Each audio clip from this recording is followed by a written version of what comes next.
Good evening from our headquarters in Kyiv. This is the Sunday show at Hromadske International. It's the only prime-time show explaining Eastern European geopolitical storm in English, and I am Nataliya Gumenyuk. And as Russia keeps advancing on Eastern European neighbors and meddling with the US and with the EU politics, we are here breaking the myth and the cliché of what really Eastern Europeans think and explaining what they think about the future Donald Trump administration. We get a group of the prominent thinkers, policymakers, journalists from Ukraine, Poland, Georgia, and the Baltics. So you will listen more about this storm in Europe, and as well today we have this the great group of people. Now I would also encourage you to download our podcast on Mixcloud if you want an audio-only version of the show, so you can listen everything afterwards, and you can see the full version of the interviews as well, our Russian and Ukrainian content at our webpage hromadske.ua and en.hromadske.ua. So please, we'll be back in a second.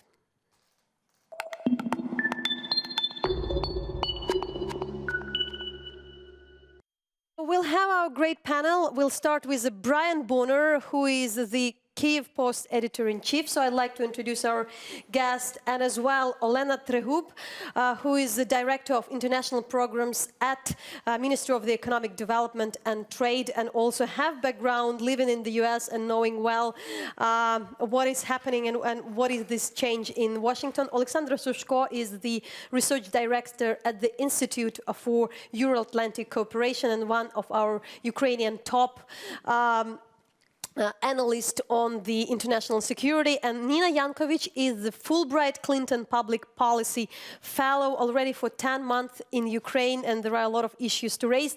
As also we would have great journalists and analysts joining us on Skype.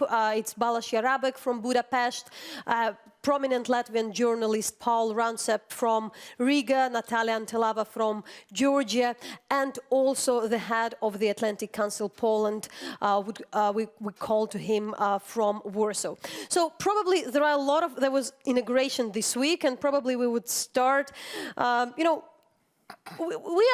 are asked this question: what really people in Ukraine was this time in the in the debates in the US. It played its role. Russia is more present as well in the US domestic policy. So what people should know outside of this region? What are our main concerns, besides that everybody, of course, is thinking about a possible reset with Russia? But what would be your turn, Brian? Well, I think what Ukraine wants from Trump would be at least what he got from Obama and more, which is no recognition of Crimea, weapons, stronger financial support, stronger support for EU, NATO integration. Will he get it from Trump? I don't think so. Olena, do you feel that you lived in DC, you're now dealing with international help as well. We've heard a bit of the panic mood prior to the elections. Now people are accepting. But what do you think? What is also we need to know? How would you explain that? I think we should understand that Donald Trump is a businessman, and he looks at the money differently than a public servant would do. And if public servants are usually looking at foreign aid as something which is just spent, disbursed, how they call it, and they don't look at aid as investment, he would look more like it is an investment which needs to have return, which shouldn't be wasted, and that's why there is general expectation that he will be much more tough and strict about how American money is spent overseas. That's an interesting idea. Alexander, probably the international security, transatlantic relations, will go in details into that as well, are something you're thinking, first of all, if I'm right. Yeah, there is a first time since probably the Second World War when the United States has a president which has no enthusiasm about transatlantic linkage.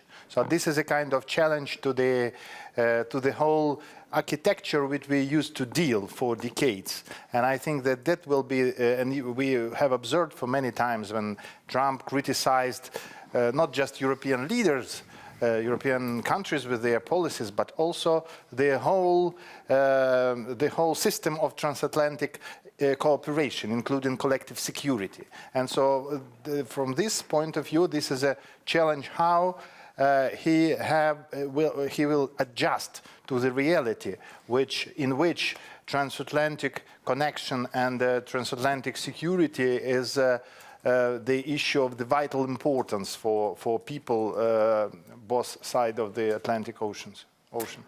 And Nina, as well, there is a bit of this kind of huge concern in Eastern Europe regarding all the human rights agenda and everything which White House was pushing. It somehow sometimes looks or sounds like the end of this, old liberal democratic agenda. How serious is that, and it feels? Certainly, I think the Trump administration so far isn't setting a very good example of holding up what we think of as American values abroad. Certainly, we have to lead by example.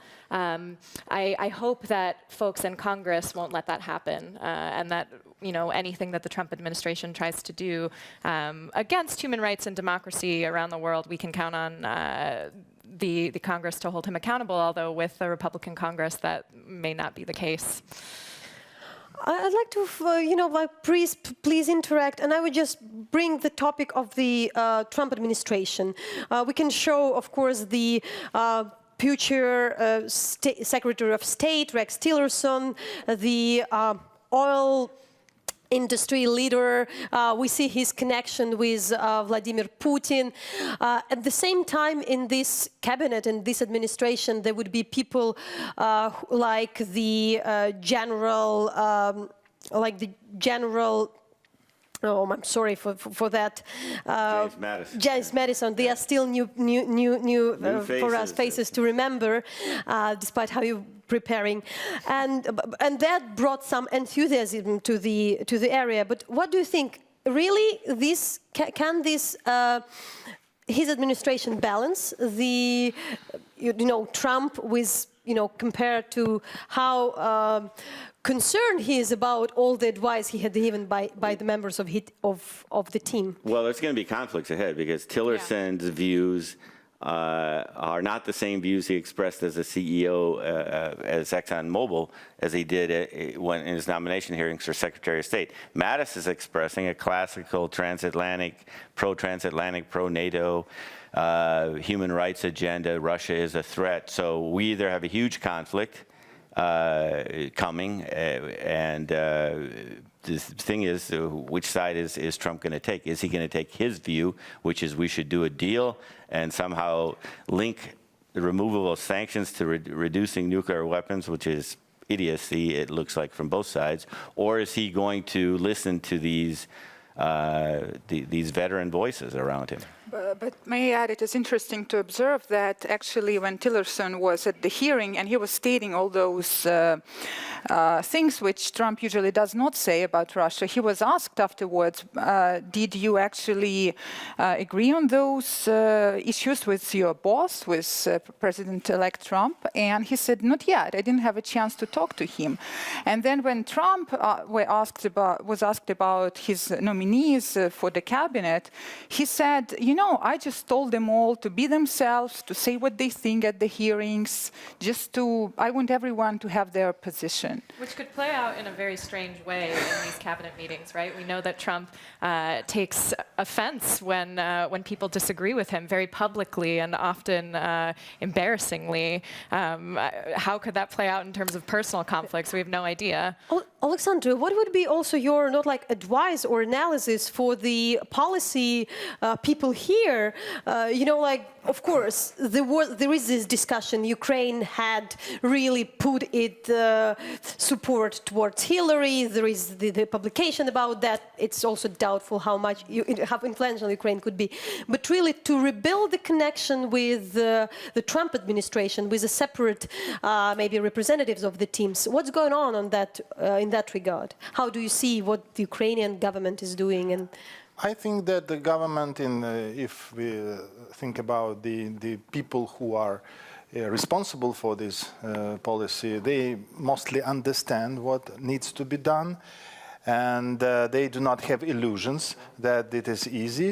And hopefully, I don't know to what extent, but hopefully they also understand the correct ways of delivering their policies. And because yes, sometimes the knowledge you gave from other people may not work with the new people. And as far as I know, there were already some preliminary negotiations talks with at least some of the leading members of the cabinet. And so, at least at this moment, there is no signal that the key members of the future or new cabinet try to some way to avoid Ukrainian dossier or trying to avoid communication with Ukrainian counterparts. So, starting position is not so terrible. So, the question is how to utilize the opportunities and how to avoid mistakes which may occur due to maybe lack of experience of dealing with these guys. I would agree with you except for one thing, which was the day that Obama renewed sanctions on Russia, the nominee for National Security Council head, Flynn, apparently had several phone calls with the Russian ambassador to the United States, which is a bit worrisome considering the administration was not yet. Well, now we know that there's still an ongoing investigation into the financial connections and the other connections between the Trump campaign and Russia. That's still active.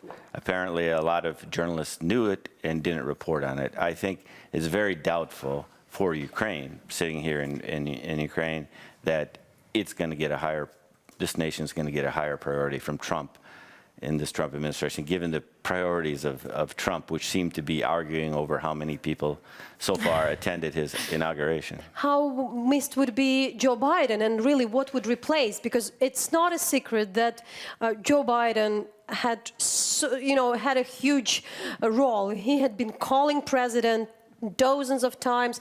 He had been here this week, just some of days before, less than a week before the inauguration.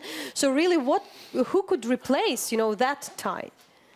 I think that this is an important question, and this is one what we will probably have in common between Obama and Trump. For both of them, Ukraine was not among the #1 priorities. And Obama, outsourced it to Biden. And this is 100% that Trump will also not so much be involved in Ukrainian issues. So most likely he will readdress or outsource this dossier again. So we get Mike Pence, maybe? Yeah, so in theory, what is the first version is Mike Pence, as he has the same position as Biden before. But we don't know exactly. We haven't heard anything from Mike Pence on this issue.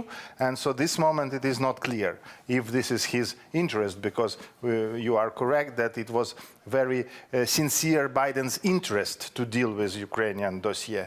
I know that the Pence views are rather good in terms of vision of what's going on in this part of the world.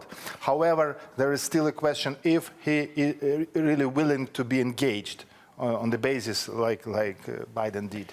For a moment, I'd like to move us to Warsaw, which is also a very interesting case because the current Polish government, puts Poland first, wants to make Poland great again. But at the same time, very recently, this month, they hosted the NATO troops. The Warsaw summit was in Poland. And just right before, we've talked here with the Polish head of the Atlantic Council and the head of the director of the Global Wrocław Forum about that.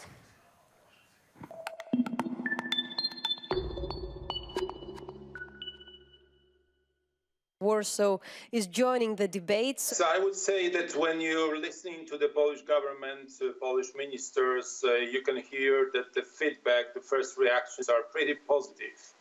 There is an expectation that Donald Trump will be a person that, and his administration will be not easy to talk to, but perhaps easier to understand each other or easier to persuade each other than it was in the past. Because what we are hearing from the Polish government is that at last in Washington, the black will be black and white will be white. No more political correctness, no more gray colors. It's going to be rather clear whether Washington is positive or negative towards things, towards events, towards next steps. So this is like a rather warm welcome. Obviously, Polish current government is pretty conservative, and obviously Poland first is what they are saying. This is very similar to America first of Donald Trump. So as we hear, they already initiated some contacts with the incoming Trump administration. They plan to invite President Trump to visit Poland later this year, and there are delegations which are already planning to go to Washington to establish good relations with the new administration of Donald Trump. How it goes together with these remarks regarding the NATO, as Donald Trump doesn't sound as somebody who is really so much pro-NATO. Vice versa, sometimes it feels from his comments that the US is not this driver of the NATO any longer, and he challenged the status quo, while we have this new policy after the Warsaw Summit of the renewal of the rotations of the NATO troops. Well, we would say that there are facts and there are declarations, and the facts are as follows.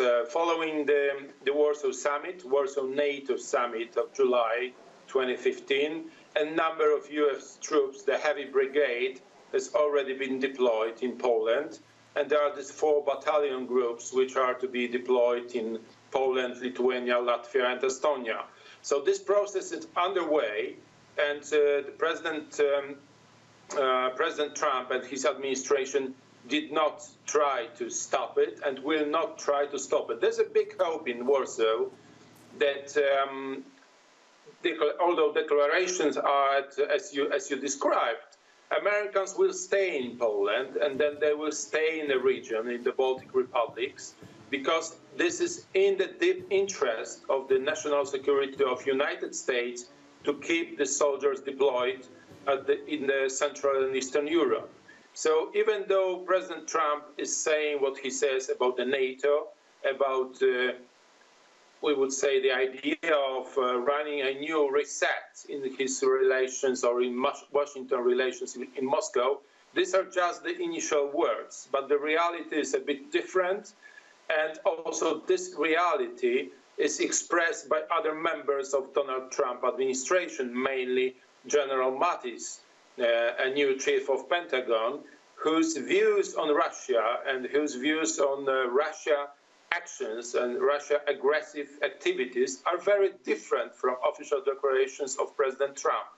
So basically the current views in Warsaw are that the Polish government needs to discuss this ASAP, as soon as possible, with the incoming administration of President Trump, and will be able to persuade Americans to stay in the region, to stay active, because this is in deep own interest of the United States to have these forces deployed in the region. Are the relations, what is the general discussion about the Trump connections or the Trump attitude towards Russia, if we also think about the current Warsaw-Moscow relations? We believe that these links are not as close as we were fearing, that these links might be even dangerous for us, for the region, for Poland, for Ukraine, and the eastern part of Europe, and that President Trump, after he starts ruling the country, governing the country, his position will change, and he will understand that President Putin was kind, was friendly towards Americans at some times, but at the end of the day, President Putin is playing his own game, and the game is to win against America. Polish society, which is not the secret at this point, is pretty divided. We followed the protest in Poland, and we have the part of the Polish society which is talking a lot about the human rights agenda, about the liberal values, and this is something which is also in the debate with the whole, Trump coming to the global political agenda. So are there any concerns, while as somewhere here also in Eastern Europe there are talks about that this administration wouldn't definitely raise the issues of the media freedoms, of the freedom of media, of the human rights, and things of that kind. So would it have any impact on Poland? Does it impact the Polish discussion? These liberal politicians of Poland, they are obviously afraid that this is going to be very different in Poland versus US relations in coming weeks and months. We already know from numerous statements of some representatives of Trump camp, including Rudy Giuliani, who was in Warsaw in mid-December, a few weeks ago. He said that the United States does not see any reason why it should interfere into internal issues of democratic countries such as Poland. That might mean that the United States might lose some of its interest, or the whole interest, in how countries like Poland are being governed, what's the state of the rule of law, what's the state of the freedom of media, freedom of speech. This might cause some problems for countries like Poland, because over the years we knew that the United States was there, that the Americans were watching, and we are very pro-American society in Europe. Some polls say that we are the most pro-American society in Europe. So what we heard from Washington really matters in Poland. It's important to the Polish society, and it's important for the Polish government.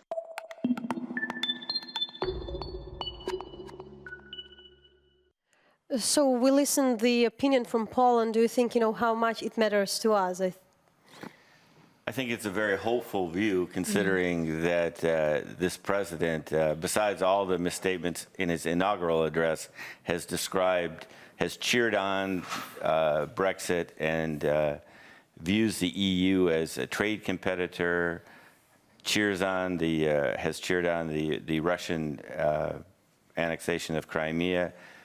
I don't think this is a president. I think this is a president where kleptocrats, strongmen, dictators are going to get his attention.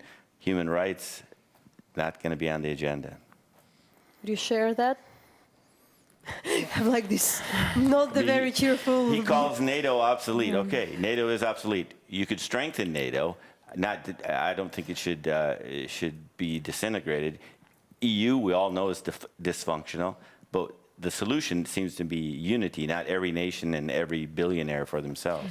We actually prepared exactly that quote, Trump quote to the Bild paper that was this month about the NATO. It's obsolete, first because it was designed many years ago. That was the quote. And secondly, countries aren't paying what they should and didn't deal with the terrorism.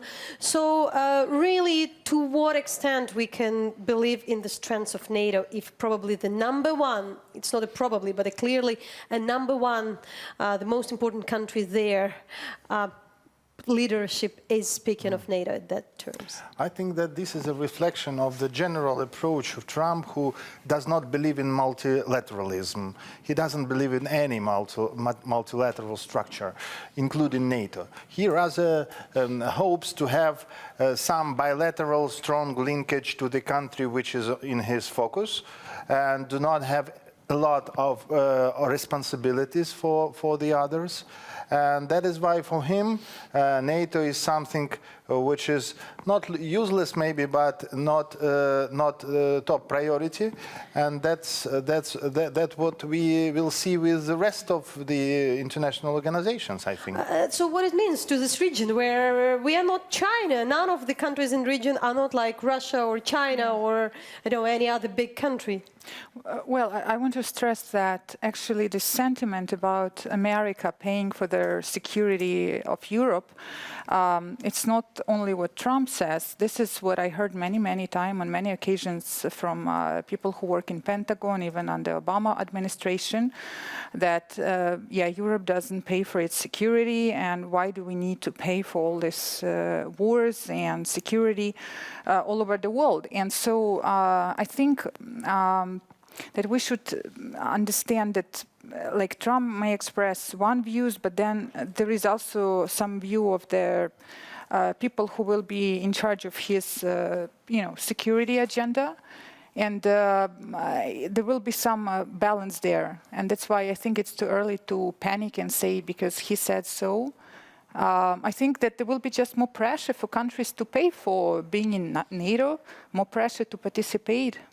What it all means in practice, these talks, which were there for years. Certainly. Well, I think the one thing, our one hope could be General Mattis, right? But we don't know, as we were talking about before, how that's going to play out in reality. I think the important thing to understand for President Trump is that NATO is not about dollars and cents. And his reaction to all of this, calling NATO obsolete because members aren't paying up, go to the negotiating table, try to make that happen, right? That's what he wants to do. Well, then don't call it obsolete, because then that belies his lack of understanding about what the alliance really means. It's not only about defense either. It's symbolic for this region. It stands for freedom and the ideals that we've fought for since World War II. Maybe it's his negotiation strategy. It's like receiving this phone call from Taiwan president, to negotiate with China. Maybe that's how he wants to start every negotiation, like hit hard and then But what does that do for the stability of transatlantic relations in the long term? What in practice it could mean to Ukraine? You for decades are really researching the Ukraine path to NATO. So what is in what are the practicalities for the countries like ours? I would separate it from Ukrainian agenda, because Ukraine is not a part of NATO, and the most of assistance which Ukraine gets goes on the bilateral basis, on the initiative of specific member states of NATO. So I think that Ukraine is a part of this big debate, but institutionally is not included. So I think that the issue of the costs and the who pays will be very actual for Ukraine, not because of just NATO and this skepticism, but yes, I think there will be some attempts to revise, to look through the programs of assistance which United States provides for Ukraine on bilateral basis. And there will be no automatism in continuation of these programs, which are quite costly when it comes to the military exercises, to trainings of Ukrainian military personnel, and all these things. So I think that the Ukraine should be prepared to tough negotiations, to reporting, which has to deliver proper output of all these past experiences in order to continue them. And we have with us online from Riga, Pauls Raunceps. He's a Latvian journalist, one of the leading journalists there. Currently the founder of the EAR magazine, now a columnist. He has a degree in Russian Soviet studies from Harvard University. So Pauls, of course, the 2016 was a very successful year for the Baltics. Finally, there is a rotation, troops coming to the eastern border of NATO, but what are the concerns? What are the talks? How do you see, what the people in Latvia, what the policymakers, decision makers are thinking, maybe in Latvia and also in the other countries of the Baltics? Well, publicly, none of the politicians here are willing to come out and express their concerns, but behind the scenes, I think everybody is worried, maybe even quite worried, about what Trump has said both during the campaign and now his inauguration speech, where he specifically said that America first. He will look at all issues only through the prism of whether he thinks it's to the benefit of America. And the only context in which he mentioned alliances was in the fight against ISIS. It is a cause for concern here. Of course, we are very heartened, and it's good to see that American troops are arriving in the region. We just saw 6,000 about American troops and armored personnel carriers being come over the ocean, disembark in Germany, move on to Poland. Some of them will be moving to the Baltic states as well. So that's good. They're on the ground here. While they're here, it's much more difficult to move them out. But as I said, Trump's rhetoric is a cause for concern here. And the relations with Russia obviously is the issue always from the Baltics. So really, how this thing, it's probably there is a hype, at least in the Ukrainian discussion, and not just that. So what still would be the top, how do you see that? What is the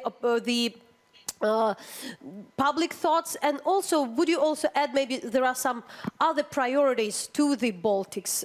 What do they really expect from the Trump, besides, really prolonging the support to NATO? Well, I think his consistent praise of Vladimir Putin has not gone unnoticed here, and that's a second reason for concern. I mean, not only his policy of putting America first, but the fact that he's quite clearly very friendly or wants to be friendly with the Russian regime and sees it primarily as an ally in the fight against ISIS, and doesn't see all the problems that it's causing in our region, its invasion of Ukraine, the continuing war that it supports there. The fact that he doesn't seem to see that as a problem is very much a problem for us, and it's a cause for concern as well. A second thing that we are, I think, becoming more and more aware of is, obviously, when Trump got elected, we heard from a lot of people, he's going to put in good advisors. There are people who know the world, who will tell him the right things to do. He's inexperienced. They'll teach him how to act. It's not clear that he will actually listen to those people. And so maybe he will, maybe he won't. Maybe he won't pay any attention, and they'll be able to carry on the previous policies. I think the appointment of Mattis as Secretary of Defense is a good sign.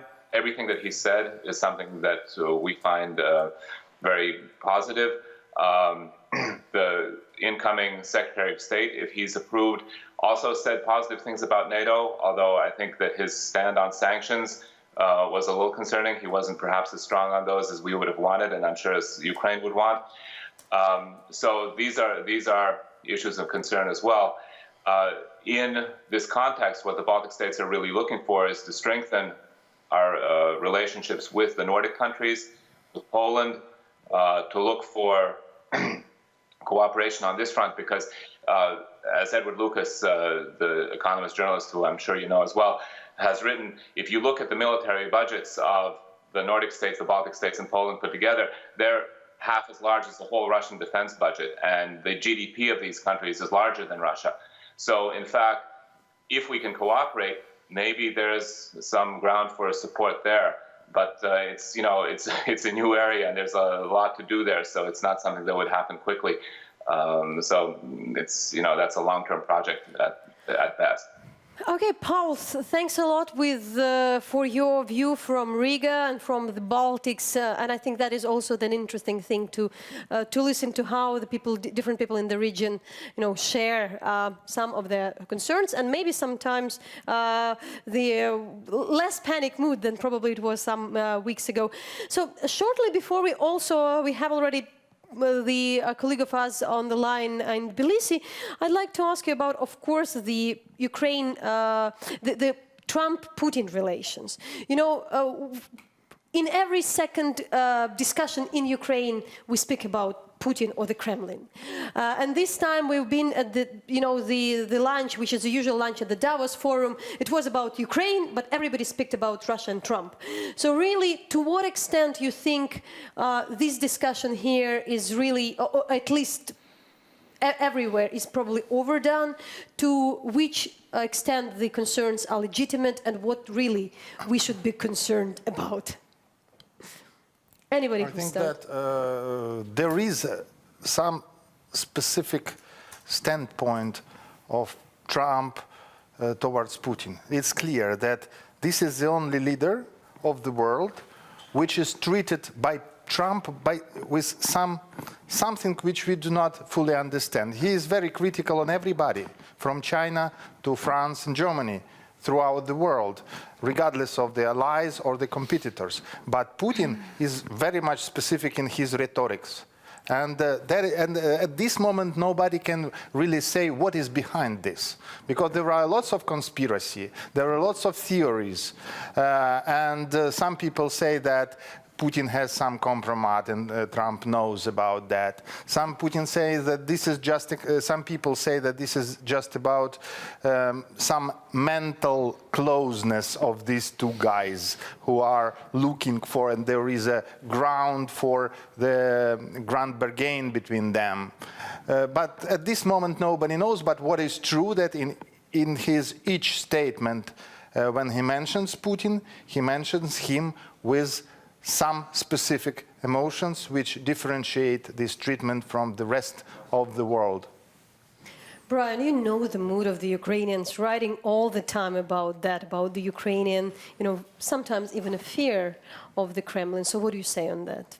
Now, following the discussion in the US media. Yeah, we don't even have to go to the secrecy. I mean, anybody who expresses reverence for Vladimir Putin can just look at Vladimir Putin's record. It's a ridiculous stance for a U.S. president to take. Unfortunately, we've had this will be the third president who thinks that they can align interests and work, and it's going to end in failure if he really truly puts America first. Back to Ukraine, I think Ukraine is not going to. Bush was weak on Georgia. Obama was weak on Ukraine, but took the correct stance, but weak. Ukraine's not going to get more out of Trump, and it doesn't have the alliances that our Latvian friends and Baltic friends have. So Ukraine is going to have to become much more self-reliant. I think Saakashvili had it, who does actually know Trump, says Trump likes winners. Ukraine needs to be a winner. Ukraine will have no time to do this, maybe we'll fight corruption tomorrow.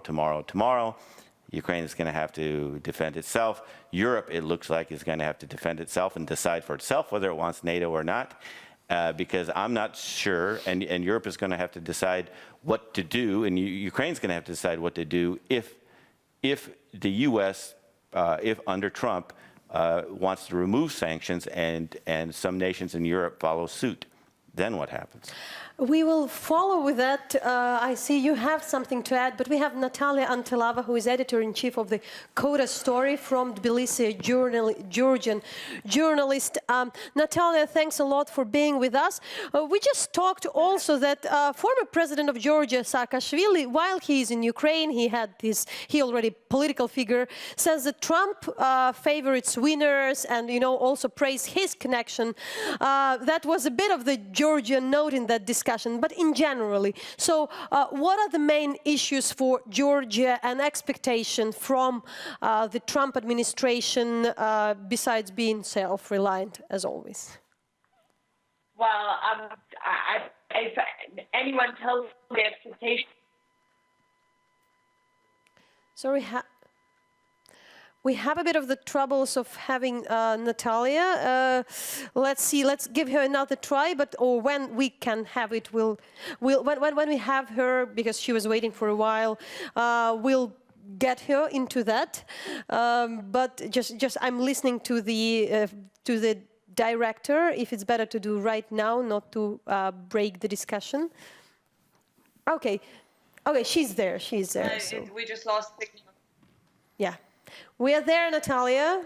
We can see your books. We cannot see you, but we know you are here. So, okay. You can start. Okay. Yeah, sorry, you lost me there for a second. I don't think anyone knows what to expect from Trump. I don't think expectations I don't think there are many expectations here. I think there is quite a lot of sort of general anxiety about which direction it will take. I think there is also a lot of excitement among some of the groups that have been very much underground in recent years, more pro-Russian groups or maybe not openly even pro-Russian, but groups that kind of dovetail in a much easier way with the Russian line of thinking, more traditionalist and so on. I think they're definitely sort of coming to the surface, and you see them speaking out more and so on. But I think as far as the government is concerned, I think they're kind of operating on inertia and probably just waiting to see what's going to happen. I mean, we don't even know what's going to happen with the U.S. Ambassador to Georgia. I heard an interesting rumor today that apparently, and this is not totally confirmed, so I don't know whether it's true or not, but apparently the U.S. ambassadors can choose between hanging pictures of either their president or the Constitution at the embassy. And there was some rumor that the U.S. ambassador here has hung the Constitution. Again, I haven't confirmed that with the embassy, but there is a lot of just a good illustration of kind of the general turmoil around this change. And I think everyone is kind of sitting tight. And I think one sense that there is in Georgia is that I think Georgia, after years of feeling quite sort of like a country that's been punching above its weight, I think Georgia is feeling quite small right now and quite powerless in face of these much greater changes. And still, the Georgian administration, Georgian government usually used to have a really good connection to the Republican Party. So really, do you feel that it's also that they are trying to catch up, that they are really trying to find another way, if not Trump, but they have hopes for the administration? Well, I think everyone is going to cultivate all the connections that they have. John McCain was here just before the Trump inauguration here and in Ukraine in December. So meeting everyone in the government, in the opposition, and so on, and reassuring Georgians, as he did in Ukraine, that the U.S. will stay loyal. But I think there is definitely kind of an understanding among the Georgian political elite here, on whatever side of the political spectrum they're in, that rules of the game have changed, and no one quite knows yet what this game is going to be. So basically anything we say here is very much guesswork, right? We just don't know what kind of president he's going to be. What we know is that the only thing that Trump has been consistent about is his refusal to talk negatively about Russia, and that's unprecedented for a U.S. presidential candidate as it was, and for the president-elect, and for now for president. But what will it mean in real terms? Will he get Tillerson as his Secretary of State? What kind of Secretary of State will he make? What kind of president Trump will make? We don't know. And I think there is a real sense here that Georgia is kind of just caught up in this like much bigger game, much bigger battle. Nataliya, thanks a lot. Georgia is not alone in that. That definitely would be the summary of today anyways. But we would like to talk about maybe figures and the funds and the money. Olena, you've been you're director of this international program, the Minister of the Economy. But in general, can really would be the dramatic change in the financial support towards Ukraine during all kind of programs, and not probably just towards Ukraine, but to Eastern Europe?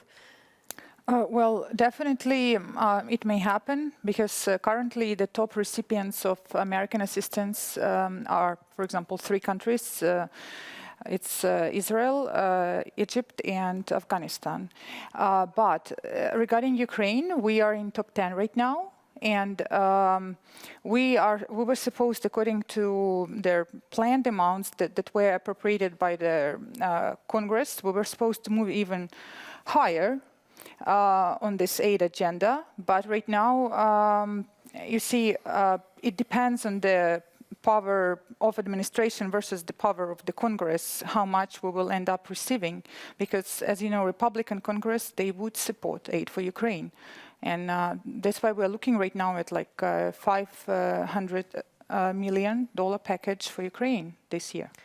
And there are other ways the U.S. is supporting the region. For instance, there are the media like Radio Free Europe, Radio Liberty, or the Voice of America. There were some talks that maybe there would be some change in that. Do you really, like as a media person, Brian, do you think that it's really possible that there would be some turn on that? Well, I mean, Radio Free Liberty played a huge role in the market of the independent media here. It's not the only country, but they are today probably the richest and the biggest out of the independent. They are. And if he is truly a deficit hawk, I think a lot of this spending could be in danger. I'm not sure that he is a deficit hawk. I put my final faith in what has been bipartisan support in Congress for Ukraine, and I hope that wins out at the end of the day. I do worry a little bit about the foreign assistance coming from that career background myself. A lot of Americans think when you ask them on the street how much does the United States spend on foreign assistance, they answer 20% of the budget. It's less than 1%. And I'm sure someone will read in President Trump about how much we spend, but given his statements about the State Department, how he thinks that there's fluff that can be cut from its budget, I wouldn't be surprised if foreign assistance would go. And I would just use the words that General Mattis used, I believe, which were, if you cut the State Department's budget, you're going to have to buy more bullets. Good point. He already said that America gave hundreds of millions to Iran in that deal with the nuclear weapons, but America didn't actually give the money to Iran. It was like calculation how much money Iran would receive as a result of sanctions cancelled. But he already was talking about not wasting American money, and he's very critical about like every penny spent abroad, obviously. And there were already like we are now living in the world of fake news, so I already saw fake tweets from Trump, which said that goodbye all countries losers, no more money for you, and there were a list of countries including ours, So, but it's fake tweet, What impact it could have on Ukraine, which is, be honest, heavily dependent on the foreign aid at that moment, also why IMF, where also U.S. U.S. opinion matters. It ensures some nervous times for policymakers, and but certainly that gives us a chance to see what and how we do use in our country utilizing foreign assistance. I think that, and this is also the question mark to the strengthening of the all negotiations teams. I know Olena is a part of some of these teams, but in many cases these negotiations teams are not strong enough in order to be effective when they communicate with the high-level counterparts to convince them that they spend money in the correct way. So this is the question to Ukrainian And also, government. when you say aid-dependent country, there are different types of aid, and we're talking about, right now you talked about probably grant projects, which are just development projects, but what's really critical for us is like our financial bailout, our loans, macro-financial loans. And those loans are not given directly bilaterally by the states, but by multilaterals like World Bank and IMF.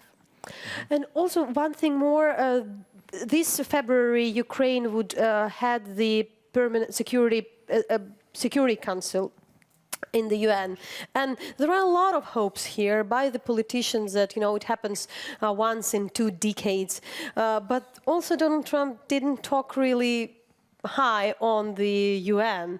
We also have a lot of doubts with efficiency of the UN today, but really can it also undermine these intentions of the Ukraine? Sometimes it's easy not to have chairmanship than have it. And we had this scandalous case with Israel when the problem occurred just because Ukraine was a chairing country at this meeting when this was voted. I mean, on settlements when it was debated. So certainly the chairmanship in the international organization is a resource for diplomacy.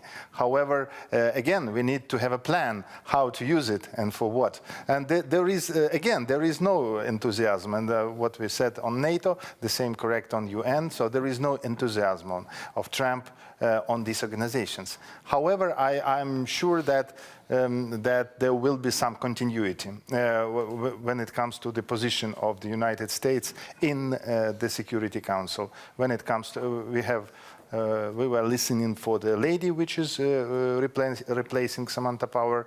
In my opinion, it is not enough to understand who she is. However, her rhetoric is very quite close to the mainstream of American politics. So we will see. And we would like also to have a view from Budapest. It's there where Balázs Jarabek, the scholar of the Carnegie Endowment for International Peace at Eurasia and Russia program is based, and he more or less warned us in the very recent article that the example of the new feudalism, as he called it, in Hungary could be the case for how the US could develop under Donald Trump. So let's listen.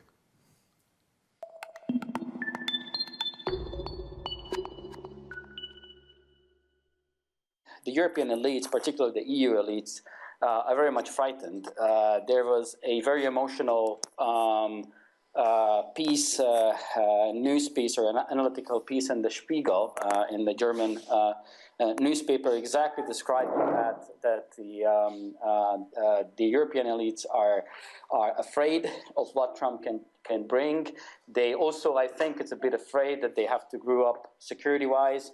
At the same time, I think the European elites are afraid of Trump simply because they did not expect, they pretty much expected Hillary Clinton, and this kind of face-saving, the period of swallowing Trump's victory still did not reach Europe. I think what we can expect from Trump is, so far, it's in the category of speculations, simply because there is a big overlap between what he's saying, or let's put it like that, what he was tweeting, as well as what his nominees, now, for example, General Mattis was already sworn in as a Minister of Defense, were saying during the hearings which were going on in the past few weeks. And there is a big discrepancy, so the question is, who is going to be leading? What would be then the Hungarian view, the view from Budapest with a very special government, which is a bit like by the picture, is a bit of reminiscent to what Donald Trump represents, how then his administration is seen by the government, by the people who support the government, but obviously also by the society. And can you explain all this, your notion about how the Hungary could be the case study for the US? Yeah, my theory is that essentially what we have been seeing in Hungary in the past 8-10 years was a so-called traditionalist turn. You know, that Orban, in a lot of ways, is condemned as not a Democrat, as an illiberal country or illiberal leader. At the same time, I think we can mostly characterize him and a couple of other leaders similar to him as traditionalists. These were essentially the first leaders, and like I even call Belarus 1994 elections when Alexander Lukashenko won a landslide as the first traditionalist revolution, where essentially by democratic ways or democratic meaning, those who are kind of the urban-rural divide and those who are kind of claiming traditional values were kind of winning or helped winning. Lukashenko, who obviously after this dismantled democracy, at the same time delivered what the traditionalists wanted, and this is a neo-Soviet republic. In a case of Hungary, this is kind of similar. The Hungarians were having a very turbulent transformation from perhaps the best form of the communist system, the Kadar communism, into what proved to be the worst capitalism, a very distorted market capitalism where both the multinationals were bringing way too many profits out, as well as the local capitalists were similarly not paying people well. The poverty is the highest, the corruption is one of the highest in the region, and this bitterness was leading to vote for Orban, who was kind of promising this kind of traditionalist turn, which put Hungary first, exactly, a bit of the economic nationalism, putting money into the national financial circles and national businesses, supporting state support. At the same time, and I think it's very important when it comes to both Hungary to emphasize, and when it comes to the Trump administration, that they actually, Hungarians, and the Hungarian government is also value the current memberships of the European Union as well as NATO. I think those Western media analysis and Western media coverage which are blaming Viktor Orban of being against the EU is a bit overblown. They are very much for the EU, but Viktor Orban was the one who is the author of this phrase of illiberal democracy, and he is considered to be somehow intellectually wise, the ally of Vladimir Putin, and that's very much correspond to the, to the way we see today Donald Trump as the, somebody who also could represent this illiberal agenda, though running a big democracy. So how then this is seen and discussed also, especially when the Hungarian opposition also look at the US and at the West, at somebody who could help them with the reason or with not, and as well how then the relations with possible US relation to Russia are seen in Hungary. When it comes to the Hungarian and Russian special relations, it's certainly much larger when it compares to any other countries in the Visegrad. The biggest direct foreign investment is going to be the upgrade of Paks, the nuclear power plant, which the the Soviets built a long time ago, and the Russians are supposed to be upgraded. It's a 10 billion euro loan, as well as a 10 billion euro contract, which is again the biggest in the history of independent Hungary. At the same time, you could see as well that the Hungarian government has been trying to change this relationship exactly after the Ukrainian crisis. This. So that was the view from Hungary, and probably for the general summary, the question also would be, the support from the Western governments, and not just that. It was not always just about the NATO, the money, but it was always that you have the full package, You have the, human rights, respect to the freedoms, and then, you get something. That would also the push and explanation for the politicians why we need to do that. That would be our way forward. So how do you see with these rhetorics? We can see the development of the human rights agenda, of the media freedoms, because a lot of things we couldn't achieve. We should admit, be honest, if there won't be, some comments either from the Brussels or from the Washington. Human rights and media under Trump? Yeah. It's not going to be anywhere close to his priorities. He's already started to engage in a long-running, or it looks like it's going to be a continual war against the American media, and I don't see him supporting freedom of speech globally either.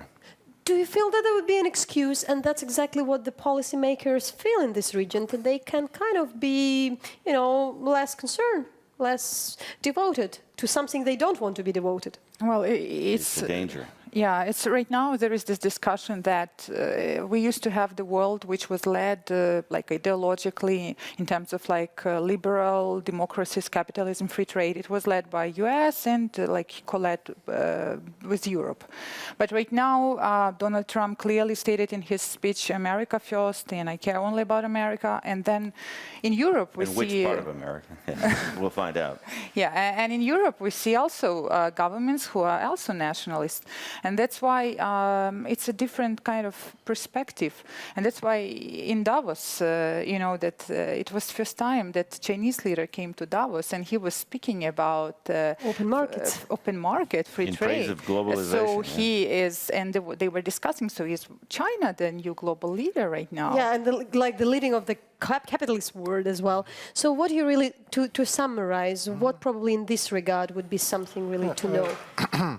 Yes, there and to will be raise again. there will be a chance for America to prove, by the way, and there will be a lot of reasons to look how the system, the basically democratic and open system may defend its basics. So I think that it is not necessarily only bad, because now we have a challenge which American society, media should respond some way. And I think that maybe it will become, even becoming stronger. That there will be no more comfort life for this certain time ahead. However, I think that there will be some developments in America which will encourage the others.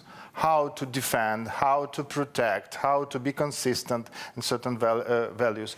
Yes, probably in the practical priorities of administration, the freedom of media in Ukraine or somewhere will be not so visible. However, there will be continuity of the, I hope so, of the organizations, non-governmental organization based in the United States who are continuing to work, and hopefully they will continue to work globally, supporting their values regardless of the priorities of Donald Trump. And Nina, your final remark. I would just say that I hope that the Trump administration learns that not only would it be bad for the security of the region to stop investing in places like Ukraine and Eastern Europe in general, but it would be bad for the United States. It's bad for our image around the world to pull out like that. And it's something I hope they learn sooner rather than later. Okay, so thanks a lot. That was a great panel with Brian Bonner from the Kyiv Post, Olena Tregub from the Ukrainian Ministry of the Economy, Alexander Sushko, who is a researcher at the Institute for Euro-Atlantic Cooperation here in Kyiv, and Nina Yankovic is a Fulbright Clinton Public Policy Fellow. So there were a variety of views from different capitals here in Eastern Europe and also in Kyiv, but also shared thoughts, some shared concerns, but probably also there would be the place and the room for the shared ways to overcome all the troubles. Thanks a lot, and see you soon.